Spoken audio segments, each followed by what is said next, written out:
A machine can't become human just because it can mimic one. Or can it? Man, what's up with Asians and just knowing how to make the most perfect, like, cyberpunk story? I mean, shit, they kinda live in it, don't they? That must be some kind of experience, if you think about it. Honestly, I love Western cyberpunk stories, but there is just something that hits different with the ones done in the East. They really pull off the mega structures the best, I think. For example, look at Psycho-Pass. That world is literally controlled by a damned neural computer network or something. And it measures your brain to see if you'd be more likely to commit crime or not. Tell me that's not fucking crazy. Or, I don't know, look at one of my favorites from over the pond. Or, well, more ponds. VA11 Hold-A, or, well, Valhalla. It's peak cyberpunk, along with some bartending action. And it's from Venezuela, I think? Like, it's crazy good. I feel like if it keeps going this exact way, we're just gonna keep getting better and better cyberpunk or neo-noir stories from every corner around the world. Especially since, like, the internet made everything so accessible. We can just add our own culture to the stories and put on a different twist to something. Tell me that ain't great, honestly. Anyway, I went on a bit of a tangent there, so let's just get to it. Welcome to Mago City. First, before I get into anything properly, let me do this correctly. Imagine the most beautiful and detailed pixel art you've ever seen. Now add some physics-based platforming systems that make you feel like Spider-Man or Skooma. And to top it all off, drop in a story that could almost rival Bladerunner, or at least that's what I think. If any of that interests you, then you're looking at the right thing. This is Sanabi, a South Korean platformer made by Wonder Potion and published by NeoWiz, who are, well, more commonly known for making Lies of P, one of the greatest Soul-likes in recent times. Yes, I did mention that just to sell you the game for the start. Yes, I will do it again. Yes, I will tell you to go subscribe or some bullshit. The game itself is a physics-based platformer that will and did remind me of Katana Zero. It was the first thing I said to my friend when they showed me Sanabi. The second thing was that the game looks great, what the fuck, and then 5 minutes later I get a notification on Steam where it says something along the lines of "Fuck you, Alex, play this game." And so I did. And what an adventure it was. Let me say first that I'm not a platformer guy at all. I still have yet to finish Hollow Knight, but to be fair, I don't think the devs will finish the sequel anytime soon either. My favorite of the genre is probably Crash, but even then I like tag racing more. No diss to the genre though. It's great and there are some games from it I totally want to play, like Blasphemous or Momodora, of which I still have yet to finish the whole series. And let's not forget Dead Cells either. That game lives rent-free in my head and on my Steam Deck. Now, before I go off on another tangent, I should probably talk a bit about the story. The game basically starts you out with us enjoying a retirement from being a military man along with our daughter. And then one day, while we're playing around with her, she goes to get a walkie-talkie from the house and finds a clock that is going backwards. I don't have to tell you what that is. We tell her to get away from the house and sprint towards it, but it's too late. Everything blows up and Sanabi, the only person we never caught, is at fault for it. We want revenge. First, we go after the gang that sent the bomb to get more info, but they got nothing. After fighting the gang, as we leave, we get stopped by our former comrades who have info on Sanabi and tell us to join them in helping taking them down. And so we do. We initialize Operation Zero, which seems to be a no coming back mission, and make our way to Mago City, a literal corpo-owned city that has been taken over by the mysterious Sanabi. There, we have our chopper taken down, and while exploring, we find one of the people sent on a previous mission, Mari. She, along with her robot Muffin, or Muffin, I'm not sure, help us take down a giant worm bot that was made for easy demolishing of the lower city, as it's always in a state of change. After literally fishing that said robot, we get a skeleton key and end up in a storage hangar for, well, more robot worms. This leads us to the CEO's office, where we find out that Sanabi is deep within the system of the city. Also, the CEO is a lovely hair transplant ultra-billionaire who can't play video games for shit. As the powers flicker on and off, the penultimate solution protocol is on, and all data will be wiped, every VIP will have to end themselves, and the main nuclear reactor will self-destruct. Now, that's a 180. We desperately try to find a way to get out to the main reactor, deciding that the easiest route would be the horizontal trains. Only issue really is getting there. After a bit of a trek we arrive, and to our surprise, none of them end up working. After fighting for our lives, the trains detonate cause of course Elon made sure that they got explosives in them. Just like his cars, I mean what? We decide the next best thing is to take flying cars and make our way to the depot for it. I don't know, we go from one train to the car and they're owned by the same guy. I'm not sure how good that is, but whatever. On our way there, we keep meeting this wandering samurai, this hero of justice that keeps getting in our way, and after a perilous journey, we end up at the depot where we end up facing them. We must face justice. Yes, that's their name.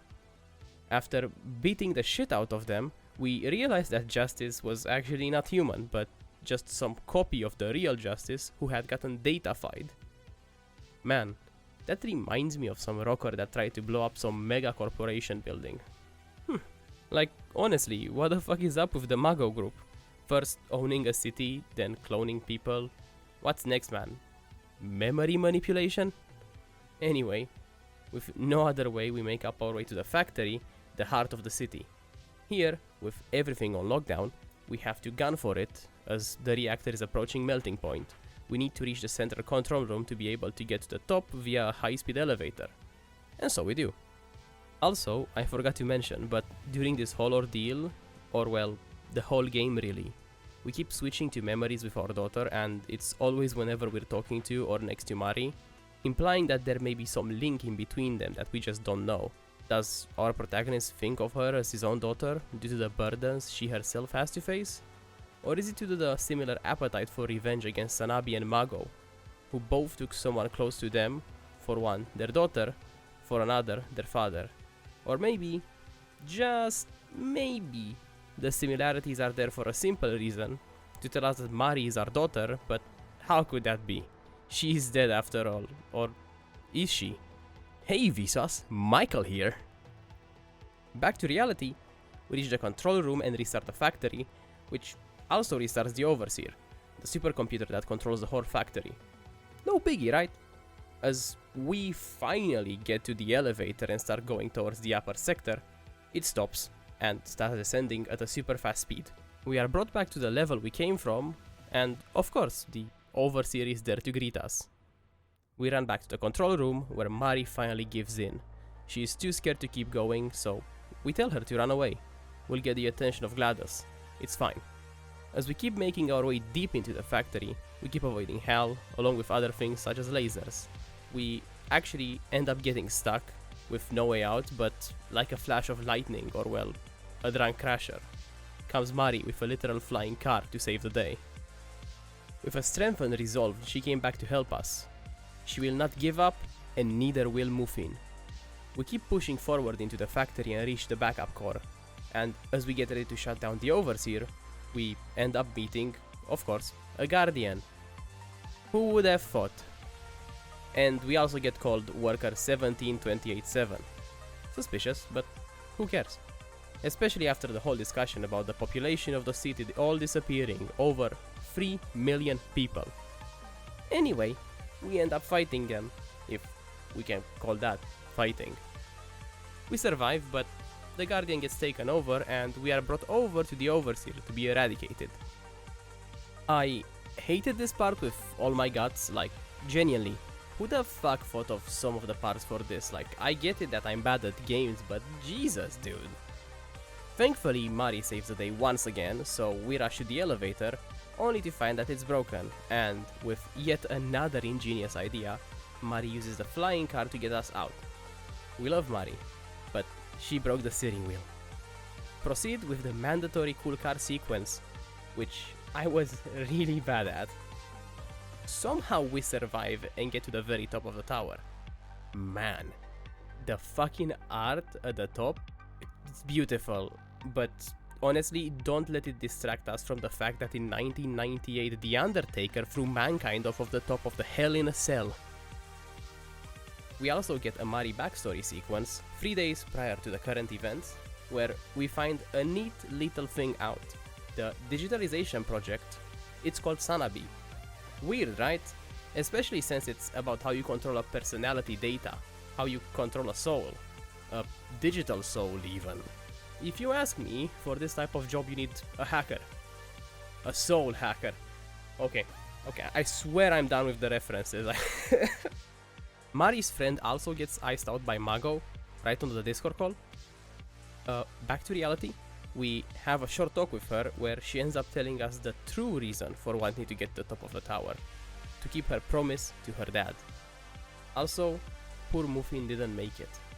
Rest in peace to the coolest drone, bro. Rest in peace. You have to know how to play the harmonica, so just play it. As we keep pushing forward into the city, we find some robots and turrets, but they look kind of familiar. They're from the National Army, our people.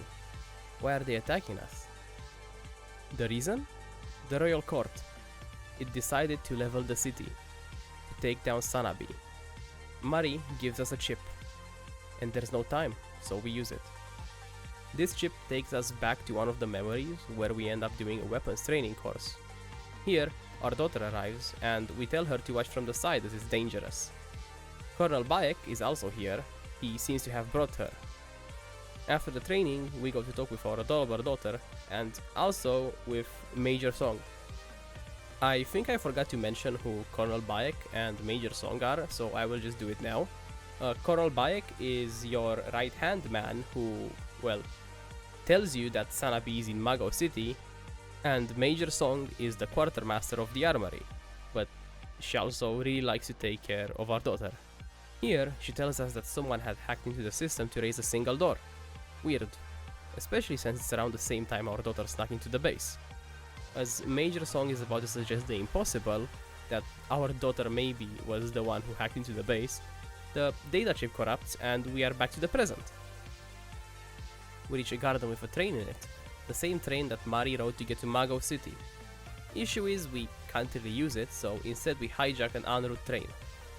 We also end up fighting a big ass ship. We have a bit of a heart-to-heart with Mari before reaching the HQ, with the only issue being that some of the dialogue is censored, or well, corrupted, and Mari is becoming more abrasive towards our questions. Here at the Mago headquarters, Mari ends up getting sick and we don't really seem to have a reason for it, or she can't tell us the reason. Out of nowhere, our SOS system goes off and our worker name gets called. A door opens and we go in. It's the main office, it seems, with only a single PC working. On the screen reading that one unit of an abnormally activated project was found. There, it says our number, our worker model. It prompts us if we want to shut down, and we press yes. Fade to black. The room has changed. The screen is now red, and there are corpses everywhere. Corpses that are still warm. Now I understand why Mari was sick. The filter was turned off. We just couldn't see the corpses, but Mari was able to this whole time. Jesus fucking Christ, I don't even want to imagine how that is. Fuck. Our mere existence seems to be a contradiction. Mari is Mari, but who are we?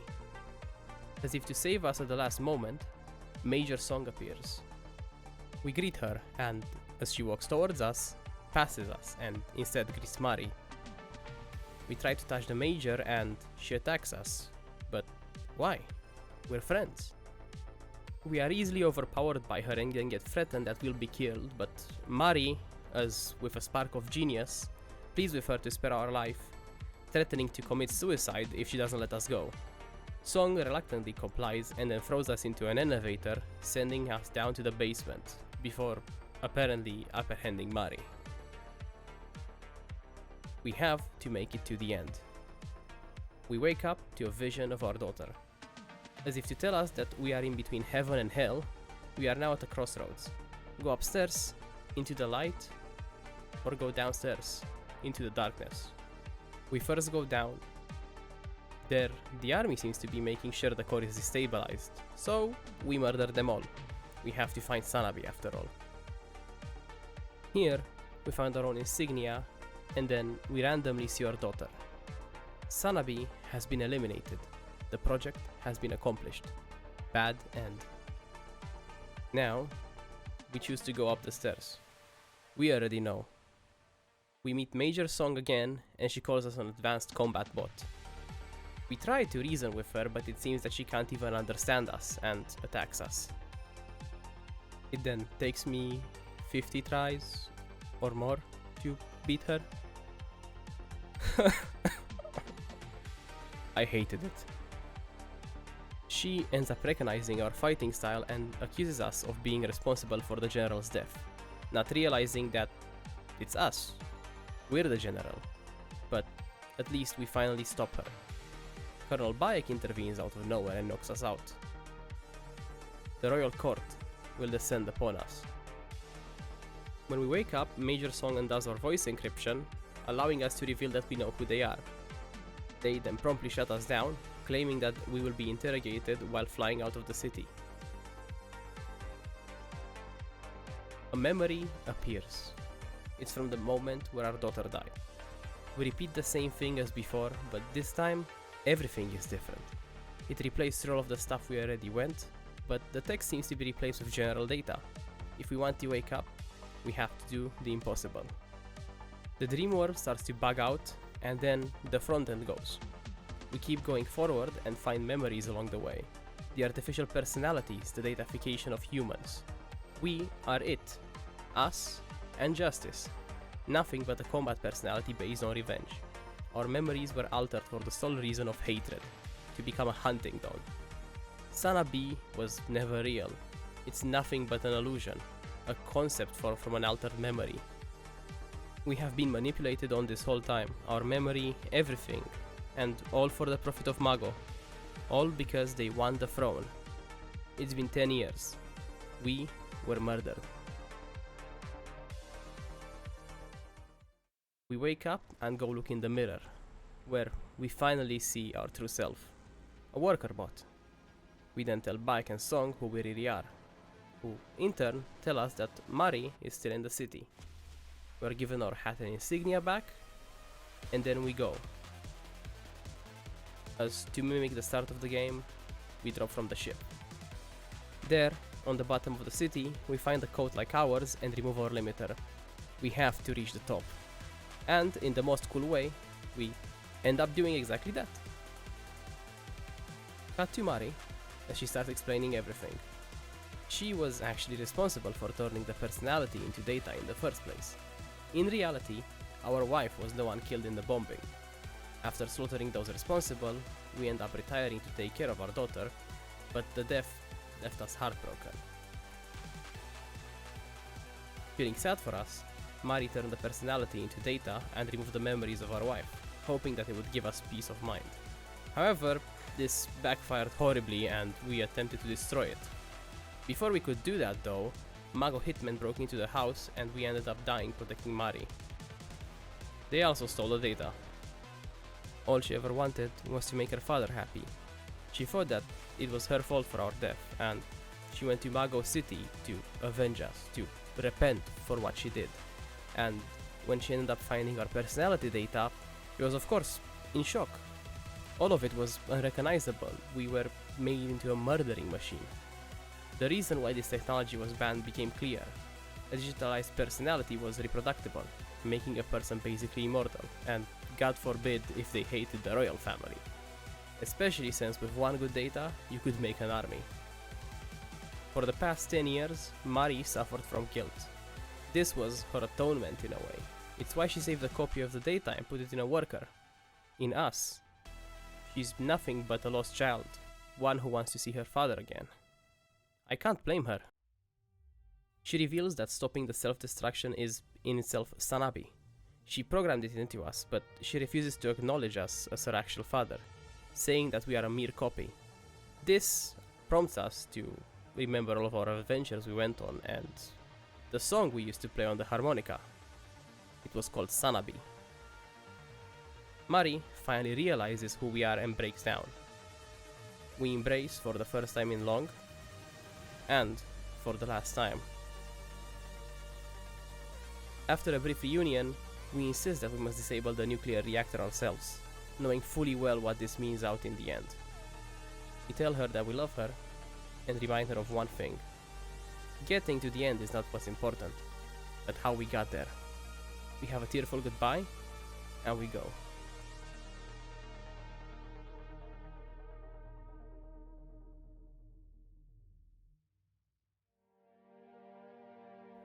Later, Mari puts a flower at our grave, then equips her rope arm and leaves. Everything seems to be turning out for the better. This is Sanabi. Innocence is a sin. Ungovernable talent is a curse. To talk a little bit about the characters, let's start off with the unnamed protagonist, also known as the Brigadier General. He is a retired veteran who has a prosthetic arm, but his is not red, unlike someone else. He also is wearing a John Nip and a paw, but I am not exactly sure if those are the correct names for it. They are specifically a traditional type of clothing, a traditional type of hat and overcloak worn by military officials during the Joseon period in Korea. Most of my information may come from me watching Kingdom, but yeah, it's not just that, I just like history, okay? Either way, I don't think there is much to say other than that our protagonist is a serious man with a soft spot for his daughter. He's just a big softie. He tried to tell Mari numerous times to leave the city after all. If we go by the true ending, he is literally giving up on his own revenge plan to go save her. He is like textbook softie. And the one he is a softie for? His daughter, of course, Mari. Mari is our sidekick for literally the whole game. A lovable hacker who I need a sequel game with, considering that she gets her own chain arm glove thing. She has brown hair and brown eyes, along with sporting a blue coat with yellow stripes on it. She's your regular techwear user and probably fashion board enjoyer. Shout out to Antoine, by the way. And ironically, she is the best character in the whole game if you ask me, and we, the player character, along with the protagonist we play, are nothing but tools to be able to express and show off Mari and her story of grief and how she tried to cope with and accept her family's death. I don't think anything else could put me on a whole vendetta mission other than that, to be fair. Like, who in the hell goes on a suicide mission, bro? Come on. Anyway, adorable, would protect, but to be fair, she could probably beat the shit out of me, just like our next character, Major Song. God, please hit me harder. Sorry about that. Anyhow, Major Song is our armory quartermaster, or whatever the position is called. She is lovely, funny, and everything else possible, and goddamn can she also beat the fuck out of you. Like, it took me so many tries to take down this beauty of a woman. How is that even possible? And have you seen her muscles? I mean, to be fair, she did think that we were nothing but a copy of her own general, which she harbored a lot of respect for. Hell, she even took care of our daughter if you think about it. So I can understand why she was mad at us. Wife material if you ask me. On to Colonel Bayek, our military buddy. We don't actually know much about him other than that he, well, was our second in command basically, and he wore our hat for the longest. Respect to buddy. Like, I'd wear my dead friend's hat too, honestly. Bayek really is the GOAT. He wanted to help out at the end, never hated us for blaming him for the death of our wife, and understood that it was due to mourning. Overall, a great guy. He probably can bench like 500 as well. Justice is a famous vigilante, a wandering mercenary, known for all of their acts. Basically, they're the new age Robin Hood. They're always seen in a mech suit that has a screen for a face, which is quite emotive. Reminds me of an Idolmaster character. The mech itself is dressed in parietal armor, which was common for the Joseon dynasty, along with wielding a Hwando, a sword that is also common during that time. It's basically the standard sword. As for the person inside of the armor, Justice has long white hair tied in a ponytail and wears a jumpsuit. Typical mech pilot, honestly. She just needs to get in the robot. The cool part about them really is how they kind of tie together their story with our protagonists, both made into data and used as a weapon against their will, with justice being a failed attempt of what we are. Thankfully, in the post-credit scenes, we do get to see that they are alive, which is surprising, considering that they were datafied and made into a weapon by a damn Chebol. Like, how are they alive? Honestly. Now, to switch things, I'm no writer, but I sure hope that everything I'm about to say makes sense. If you were to ask me about what the game really wanted to say, it really is about how revenge isn't the answer. That and finding yourself, really. Maybe. Especially since this isn't a revenge story of one person, but two. And both of them decide that revenge isn't the answer. And to add to it all, also an important message I'd say is the soul can transcend boundaries, kinda. After all, do androids dream of electric sheep? The simple fact that our protagonist was able to feel empathy just says it all. Maybe some digital constructs will be able to feel the same in the future as well, but we'll never be able to know really. Was it because of the memories that were put into him that he was able to become human? Or could he even be considered that, knowing that maybe it's just the said digitalized memories that evolved? It's not the true person. The idea of life after death in this is really interesting if you think about it, and the ending does point out that we really did surpass death and become human again. At least in mind. Kind of a nirvana, I think. Now for the aesthetics of the game, I for one love Ghost in the Shell and Bladerunner, some of my favorite pieces of media if you were to ask me. They're great and the aesthetics only add to it.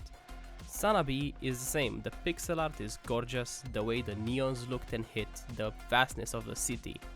It all was great and it helped immerse me even more. I'm a sucker for pixel art overall, so I'm not joking when I say that I only play the game because of how it looks. Everything else that came after was dessert. And a very good dessert at that. Fridge tiramisu type shit at 3 AM, you know? Mago City was introduced to us as this kind of always changing city at the lower levels and a literal nirvana at the top. And that's how it felt. From garage bad dream adventure to I don't know actually what I would put there to compare. Like, I don't know. Anyway, continuing, the neo-noir cyberpunk aesthetic fit perfectly for it all and I got nothing but praise for it. It's literally the Vengeance trilogy in a pixel game if you ask me. And yes, I'm a sucker for Park Chan-wook movies. The way the 2D blends with 3D sometimes is also out of this world, like, I would have never thought it would look that good, but it does. And the best part about it fits, it clicks, it makes sense. I still believe to this day that the reason I have such a fascination with East Asian media was our family friend who had a work trip in Japan at one point, and when he came back he showed us all of the photos he took around. Salarymen in bars, the neon lights shining on a dark street, the greyness of the film. All of that along with seeing it in a little studio apartment in post-communist Eastern Europe. It was different. Also, my sister shoving Korean media down my throat when I was 12. God bless TOP, please come back bro, I need you, like please bro, like come on man, I need my Big Bang back bro. And since I've already mentioned Bladerunner before, as well with Ghost in the Shell, I have to say that this is perfect. And I mean perfect. Insanely great representation of the genre overall. I feel like people need to genuinely try this game out, but to be fair, what else am I supposed to expect from the same guys that published Lies of P? And ironically, they got a great repertoire under them. I would love to shield the developers themselves more, but I just haven't seen anything else they made. So instead I'm shielding the company that published them to give them in the end more money or something, I hope. I'd honestly recommend the game to someone who wants to play a cyberpunk game that isn't one of the ones everyone mentions. Like, there is literally nothing on this game and it's great. I wish it was more popular. To tie it all in, I'd say that Sanabi stands out within the aesthetic genre it falls in.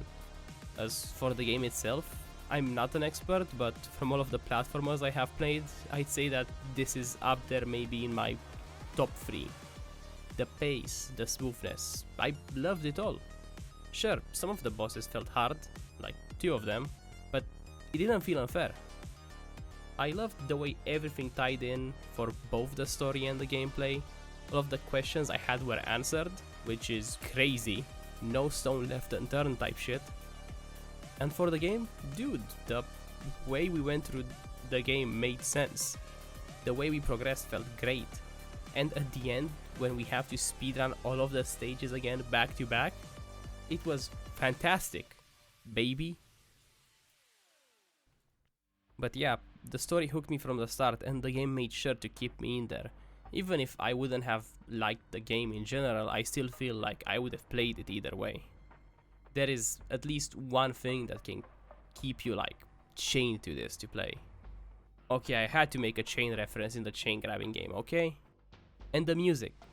Holy shit, the music. If the gameplay and the art were the cake, then the music is the icing or something along the lines of that. If we didn't have any of these components, it wouldn't have been a full experience. It all flowed into each other and I fucking loved it. Unironically, I would say that the music falls into like any other, I don't know, Outrun or cyberpunky playlist you'd see on Spotify. It's great. Everything's spectacular. It's all I can say. And did I mention it's cheap? Like 13 euros for this is a steal, man. I felt like I stole from them. I mean, to be fair, I didn't pay for it, but my friend did, but they still paid 13 euro. I could get multiple meals in Korea for the price of the game and I still choose to buy it. But don't sleep on Korean food though, I love that shit, bro. Tteokbokki is the goat. Yeah, I feel like I have gone on quite a rant about everything, so I feel like this might be the time to end it. The game was great, my time with it was great, honestly. Writing about the game was great as well. I enjoyed my time a lot and I wish for the devs at Wonder Potion to keep on making games, as I am for sure waiting for their next game with excitement, or a Sanabi sequel, or both.